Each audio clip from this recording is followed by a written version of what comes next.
এবং ভেষজ আবির তৈরির প্রশিক্ষণ কর্মশালা উদযাপন করছি। মূলত আমরা দেখেছি দোল উৎসবের পর ছাত্রছাত্রীরা যে রং ব্যবহার করে সেই রঙে তাদের স্কিনের নানা রকম প্রবলেম তৈরি হয়। আমরা আমাদের বিদ্যালয়ের যে ভেষজ বাগান আছে সেখান থেকে 3 রকমের ভেষজ আবির তৈরি করেছি এবং প্রায় 10 দিন ধরে এই কর্মশালা চলছে। আজকে আমরা সেটাই উদযাপন করব, যে রঙগুলি আমরা তৈরি করেছি।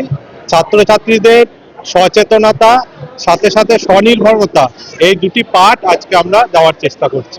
যে ক্যাম্পগুলো করা হয়েছে, কটা ক্যাম্প করা হয়েছে এবং কি কি দেখানো হয়েছে, কি কি দিয়ে তৈরি? আমরা মূলত 7, 8, 9, 10 চারটে ক্লাসের ছেলে মেয়েদেরকে এটা শেখানোর চেষ্টা করেছি।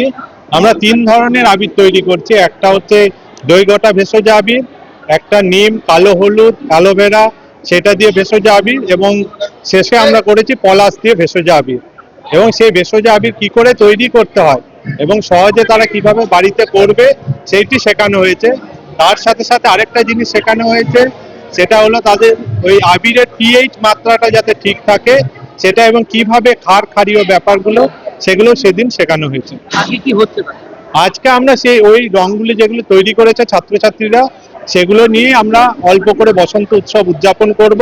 সাথে ছাত্রছাত্রীদের বসন্তের কিছু গান, নাচ এবং কর্মশালাটা কিভাবে আমরা করলাম সেটি বড় পর্দায় সেটা